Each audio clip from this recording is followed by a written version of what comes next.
Hello friends, so today I Tanvi Agarwal welcome you again to our this YouTube channel Legal Knowledge। तो आज हम करेंगे parts of Indian constitution. ये एक बहुत ही छोटा टॉपिक है, ज़्यादा वाइड टॉपिक नहीं है, लेकिन हाँ इस टॉपिक में हमको लर्निंग करनी पड़ेगी। This topic needs the learning. ये छोटा टॉपिक है और इसमें से लॉ एंट्रेंस एग्जाम में क्वेश्चंस आते हैं। So without any delay let's start.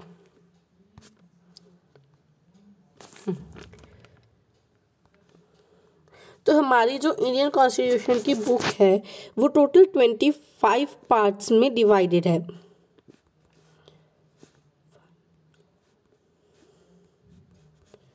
और हर पार्ट कोई भी एक स्पेसिफिक टॉपिक को लेकर बात करता है।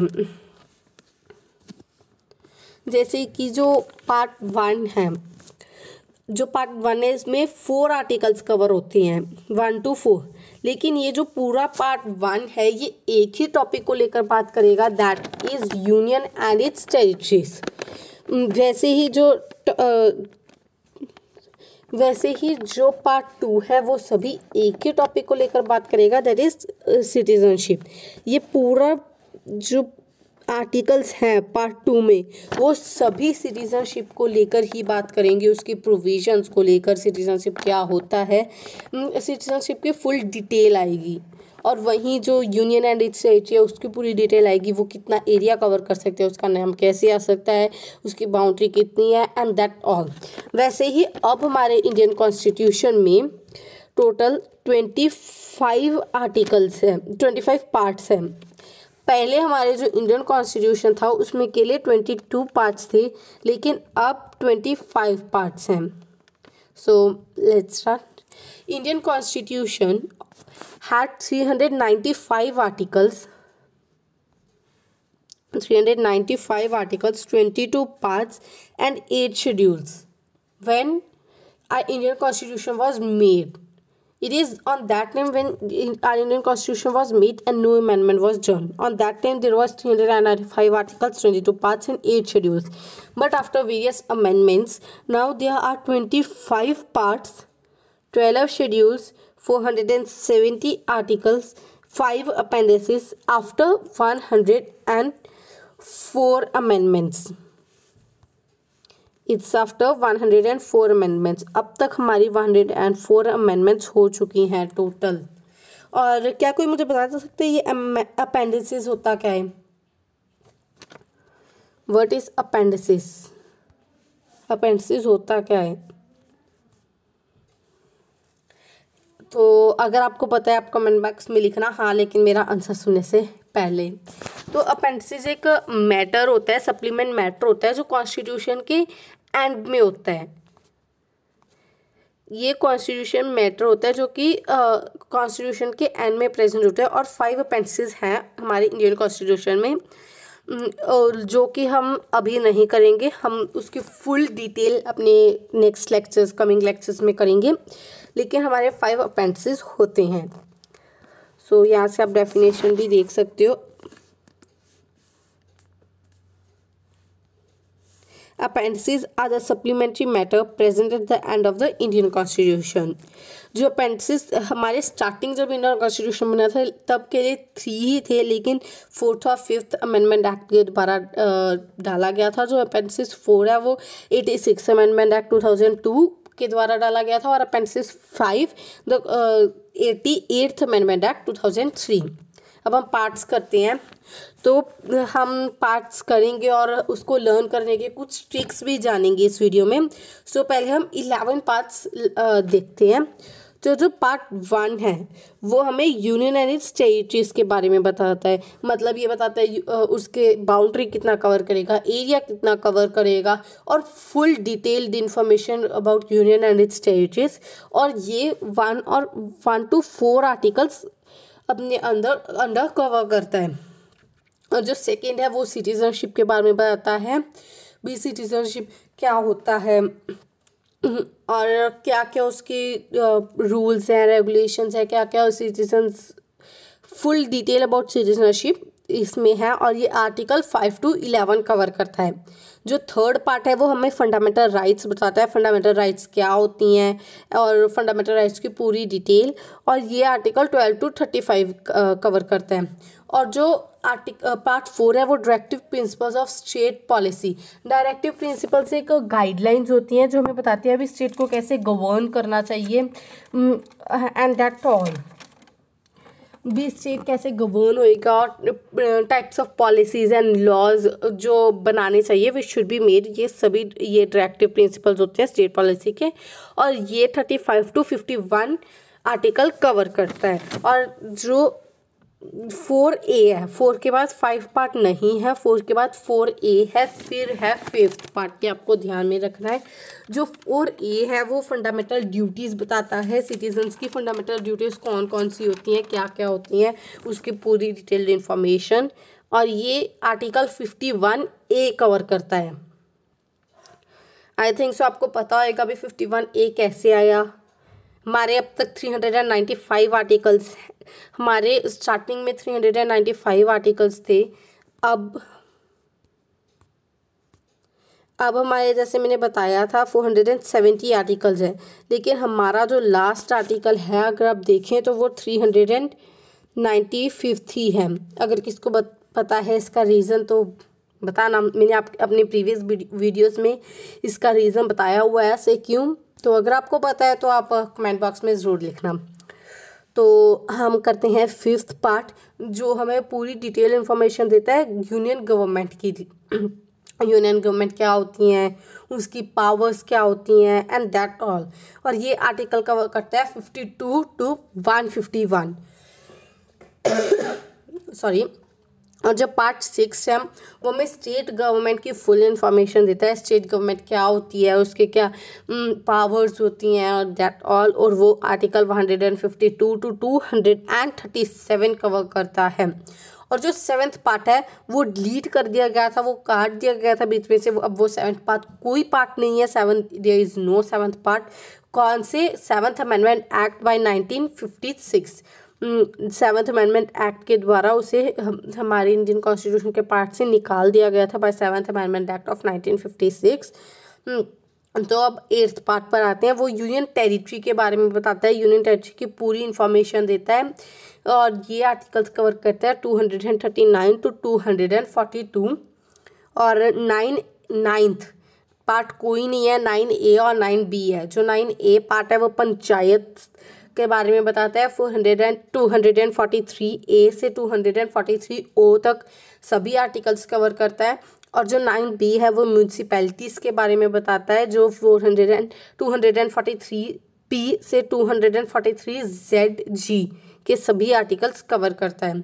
और जो 10th पार्ट है वो शेड्यूल्स एंड ट्राइबल एरिया, वो क्या होते हैं, उसके स्पेशल प्रोविजंस, जो शेड्यूल्स हैं उनके लिए जो स्पेशल प्रोविजंस ली जा रही है, जैसे सीट्स उनके लिए स्पेशल होती हैं, वो सभी चीज़ें इसमें लिखा हुआ है। और ये आर्टिकल 244 और से 244A तक कवर करता है। और जो 11th है वो relation between union and it's states को डिफाइन करता है, क्या रिलेशन है यूनियन और स्टेट्स के बीच में। और ये आर्टिकल्स 245 से 263 कवर करता है। अब ये जो आर्टिकल्स हैं ये लर्न करने की कोई ट्रिक नहीं है, ये आपको याद करनी पड़ेंगी। वैसे मेनली ये जो आर्टिकल्स की नंबरिंग है ये कोई भी लॉ एंट्रेंस एग्ज़ाम में नहीं पूछी जाती है, जैसे क्लैट हो गया, एलेट हो गया, ये ऐसे नहीं पूछी जाती है। बस ये पूछा जाता है पार्ट 1 और पार्ट 2 की इसके बेसिस पर है, ये आर्टिकल्स नहीं पूछे जाते हैं। लेकिन अगर आप करना चाहते हो तो ये आपको याद ही करने पड़ेंगे। और ये जो है पार्ट्स, इसे याद करने की ट्रिक ये रही। तो क्या है देखते हैं। You can fly directly from US to UP meet Shyam Ram. जो ये यू है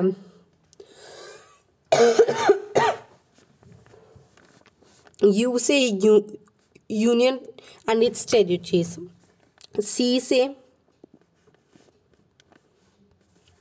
सिटीजनशिप, एफ फ्लाई, एफ का जो एफ है उससे फंडामेंटल राइट्स, डायरेक्टली, डी से directive principles of state policy, from, F से फंडामेंटल ड्यूटीज, यू से यूनियन गवर्नमेंट, एस से स्टेट गवर्नमेंट। ये जो 2 है वो 7th का था, वो डिलीट हो गया है, दिस हैज़ बीन डिलीटेड। तो 2 आपको हाँ याद रखने के लिए 2 एक तरह की लाइन बनाने के लिए है, लेकिन 2 को कोई भी पार्ट नहीं है, ये आपको ध्यान में रखना है।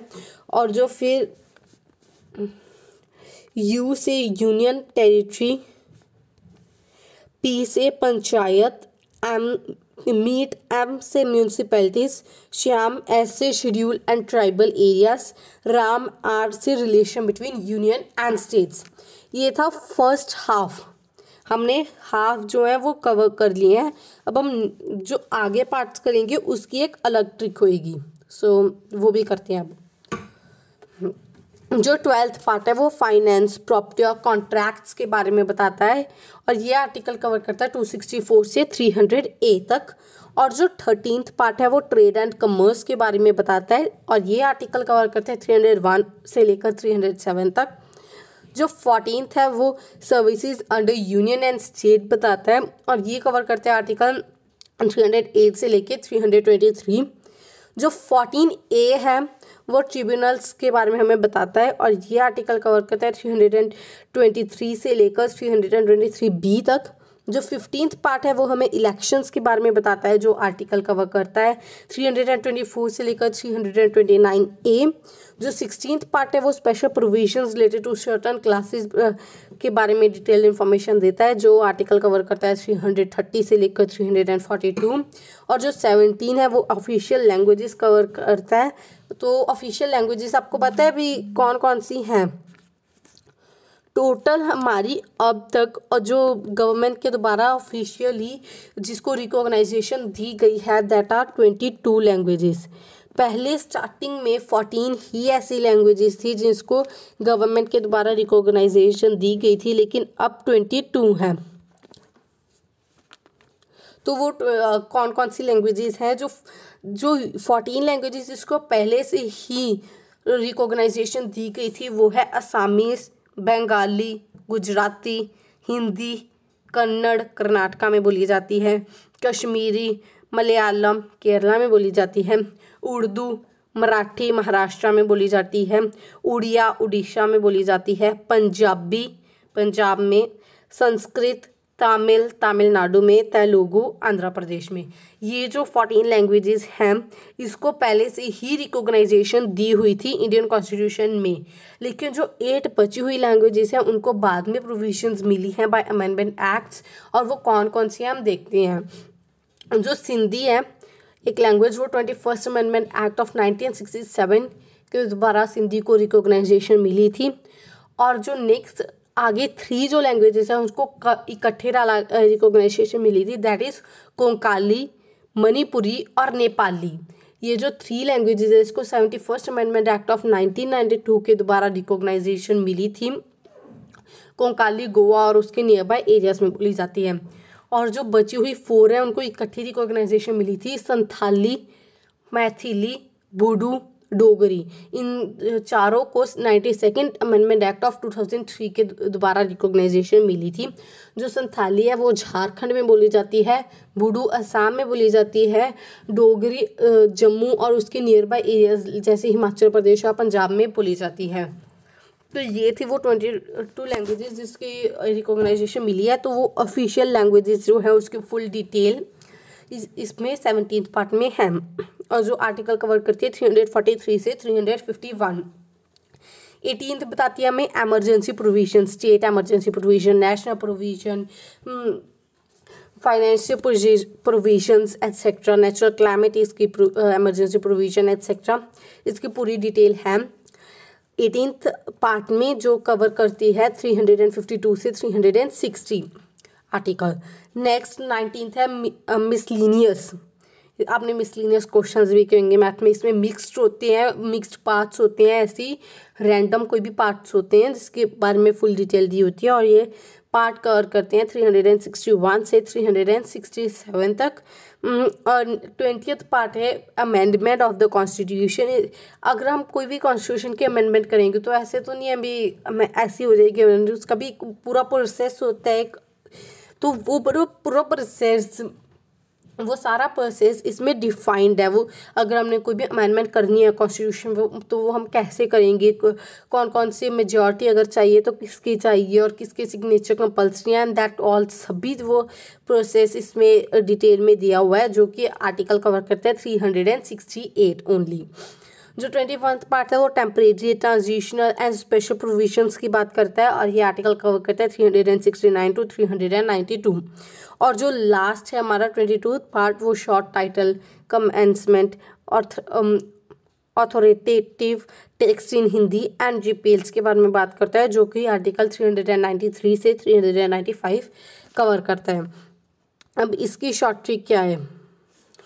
Fruit tastes sweet to eat, so on eat Maggie as tasty snack. F से फाइनेंस, प्रॉपर्टी और कॉन्ट्रैक्ट से याद रहेगा। T से ट्रेड एंड कमर्स। S से services under union and states. T2 का T से ट्रिब्यूनल्स। E से इलेक्शंस। S से special provisions related to certain classes special. O से ऑफिशियल लैंग्वेजेस। E से एमरजेंसी प्रोविजंस। M से मिसलेनियस। A से amendment of the constitution. T से temporary. S से शॉर्ट टाइटल, शॉर्ट। तो ये थी शॉर्ट ट्रिक्स। आई होप आपको ये वीडियो अच्छी लगी होगी, और अगर आपको ये वीडियो अच्छी लगी तो please like, share and subscribe my channel, and yes don't forget to hit the bell icon. तो ऐसे ही नई नई वीडियोस हम लाते रहेंगे। Thank you, have a nice day, bye bye.